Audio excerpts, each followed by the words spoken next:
ও নতুন বৌমা, একটু ঠান্ডা মাথায় ভেবে দেখো। বলছি, বাচ্চা সামলানো এমনিতেই মুখের কথা নয়, তার উপর আবার পরের বাচ্চা। আর বাবা মায়েদের দোষ দেবে কি করে? তাদের তো একটা চিন্তা হবেই না। আর আমাদের তো সত্যিই বাড়ির অবস্থা খুব একটা। বলছি, ছেড়ে দাও এসব, ডে কেয়ার টেয়ার করে দরকার নেই, অন্য কিছু করবে খন। কারণ আমার না এখনো কিরকম বুকটা ধড়ফড় করছে।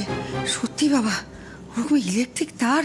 আমি বলছি তো মা, দেখো এটা কারুর একটা ষড়যন্ত্র, ইচ্ছে করে করা হয়েছে যাতে যাতে টিয়া হেরে যায়, যাতে টিয়ার স্বপ্নগুলো ভেঙে যায়, আর যাতে এই ডে কেয়ারটা বন্ধ হয়ে যায়।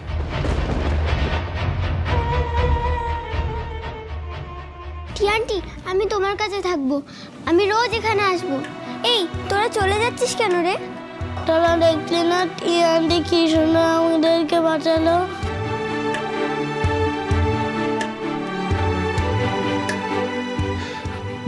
গুড বয়, ও একদম একদম সত্যি কথা বলেছে। টিয়া তো বাচ্চাগুলোকে বাঁচিয়েছে। আপনারা কেন বুঝতে পারছেন না? আমি আপনাদেরকে বলছি, যে এই ষড়যন্ত্র করেছে আমি তাকে ছাড়বো না। মা, আমি পুলিশে খবর দিচ্ছি। পুলিশ আসবে, এই গোটা বিষয়টা তদন্ত করে খুঁজে বার করবে যে আসল অপরাধী কে। খুব ইজি তো, ওই তারগুলোতে তো তার হাতের ছাপ আছে। পুলিশ খুঁজে বার করুক, আমি আপনাদের কথা দিচ্ছি, আসল অপরাধীকে পুলিশ খুঁজে বার করবে, আর তাকে আমি আপনাদের সামনে নিয়ে এসে দাঁড় করাবো। প্লিজ আপনারা ভরসা রাখুন।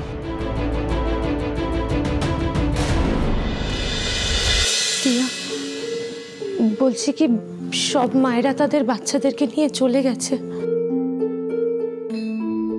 পাড়ায় একেবারে ঢিঢি পড়ে গেছে যে এই বাড়িতে কোনো একটা গন্ডগোল হয়েছে। তাই অনেকে বলা বলি করছে যে কি দরকার ছিল এত পাকামো করার। যদি টাকা রোজগার করারই হতো তাহলে অন্য কোনোভাবে টাকা রোজগার করতো। এই বাচ্চা কাচ্চাগুলোকে নিয়ে টানাটানি করার কি ছিল? মানে বাইরে খুব আলোচনা হচ্ছে মা যে এই আমাদের বাড়ির কোনো ছিঁড়ি ছাদ নেই, সেই বাড়িতে কেউ বাচ্চা কাচ্চা রাখে?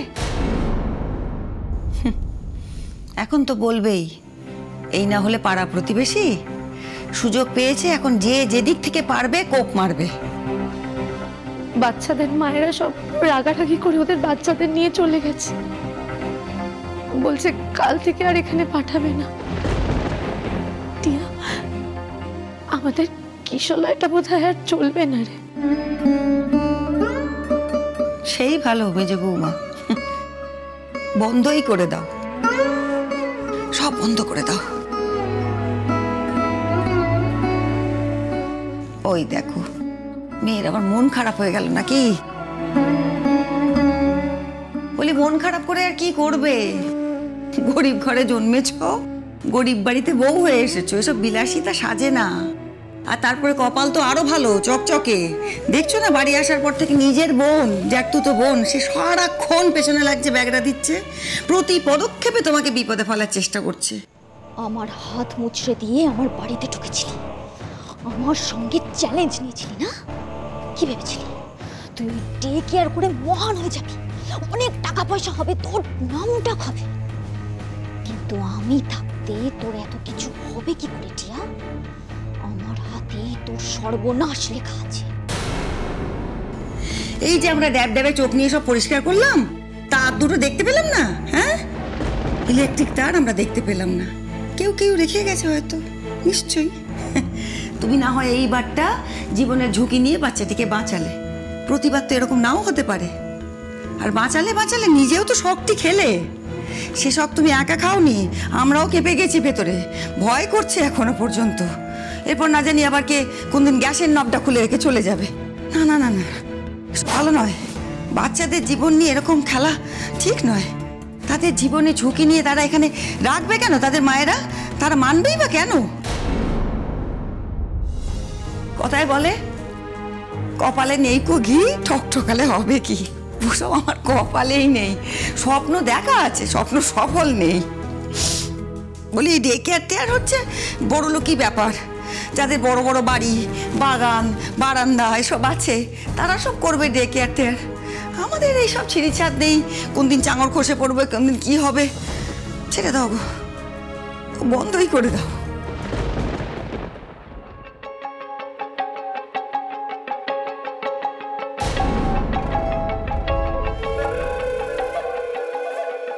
এটাই তো মনে হচ্ছে সে ঘুষ বাড়ি। এই বাড়ির কথাই আমাকে রন বলেছিল। হ্যাঁ, এই বাড়ির কথাই। এদিকে রনের লোকজন সারাক্ষণ ধরে আমাকে ফলো করছে। তোর আমি তো কিছুই করতে পারবো না। তার উপর আমার গায়ে যে ট্রান্সমিটারটা লাগিয়ে দিয়েছে তাতে সব সময় সব কিছু শোনা যাবে। আলাদা করে যে টিয়াকে কিছু বলবো সেটারও উপায় নেই। সব ওই শয়তানটা শুনে ফেলবে। মা, তুমি আমায় বলেছিলে মনে আছে, লড়াই না করে হেরে বসে থেকো না বৌমা। কিন্তু দেখো, লড়াইয়ের শুরুতেই তো আমি হার মেনে নিলাম। বলেছিলাম সময় বিশেষে কি করতে হয় জানো, নিজের দেওয়া উপদেশ নিজেকেই গিলতে হয়। আমি তাই করব। আর শোনো, যুদ্ধে মাঝে মাঝে পিছু হটতেও হয়। এই পিছু হটাটাও না যুদ্ধেরই একটা ছক, তার মধ্যেই পড়ে। আর আমি তো তোমাকে লড়াইটা থামিয়ে দিতে বলছি না, আমি শুধু বলছি দু এক কদম পিছনে চলে আসতে, যাতে অন্য পথে আবার এগোনো যায়, লড়াই চালানো যায়। পথের তো শেষ নেই, আরেকটা পথ বেছে নেবো আমরা। এই পথে নয়, হেরে গেলাম, ঠিক আছে হেরে গেলাম। শোনো, তুমি যেরকম লেখাপড়া করেছো, হ্যাঁ মানে যতটুকু করেছো আর কি, আর যেটুকু বুদ্ধি শুদ্ধি দেখেছি আমি তোমার, একটা চাকরি তুমি জুটিয়েই নেবে। আমি শাশুড়ি হলেও মা তো আশীর্বাদ করছি, এবার তুমি সফল হবে।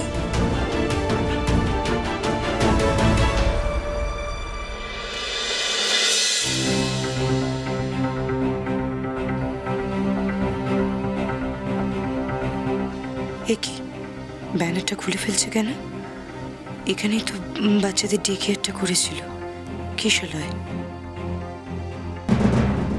কে আপনি? খুঁজছেন কাউকে? কাউকে দরকার? টিয়ার কাছে যাব, টিয়ার সাথে একটু কথা বলবো। টিয়ার বর রাজু, ওর তো এটাই বাড়ি, এই বাড়িতেই থাকে। আমি কোথায় যাচ্ছেন? কাকে দরকার? টিয়াকে তো? কি অসুবিধা হয়েছে বলুন। আমি টিয়ার সাথে একটু আমি রাজু, আমি রাজু। কি হয়েছে? কে আপনি? কি হয়েছে বলুন, আমাকে বলুন। বলুন। আমি রাজু। হ্যাঁ আমি রাজু, বলুন কি হয়েছে? রাজু প্লিজ একবার টিয়াকে গিয়ে বলবে ওর দিদি এসেছে। আপনি টিয়ার দিদি? মানে আপনি যে দুবাই চলে গেছিলেন? হ্যাঁ, ওকে গিয়ে একবার বলো না। ছায়া, আমার নাম ছায়া, ছায়া ওর সাথে দেখা করতে এসেছি। আমার কথা টিয়া তোমাদের কাছে বলেছে? হ্যাঁ বলেছে। ভগবান, আমার মতো একটা পাপী মানুষের কথা তুই এখনো মনে রেখেছিস টিয়া। আমি আসছি। শুনুন আমার কথা। কি হলো? আরে দিদি, আস্তে আস্তে। টিয়া অজ্ঞান হয়ে গেছেন মনে হয়। চলো ভেতরে নিয়ে যাও। মা, টিয়া, টিয়া তাড়াতাড়ি এসো, দেখো একবার কে এসেছে। মা বাইরে এসো না। ওমা, রাজুর গলা পাচ্ছি না। হ্যাঁ, রাজুরই তো গলা। কি সর্বনাশ, আবার কি হলো? ও দেখে আসছি, দাঁড়া। এ চলো তো মেজো বৌমা, কি হলো?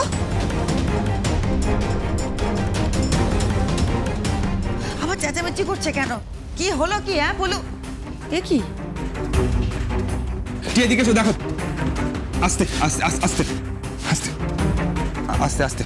টিয়া, টিয়া দেখো তো চিনতে পারছো কিনা?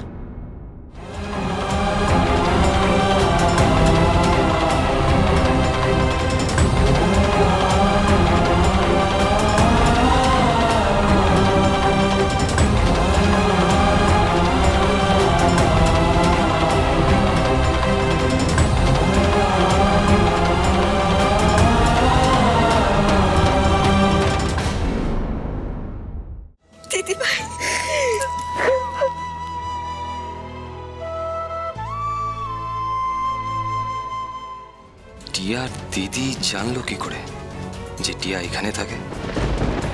আমি ওর হাজবেন্ড, আমার নাম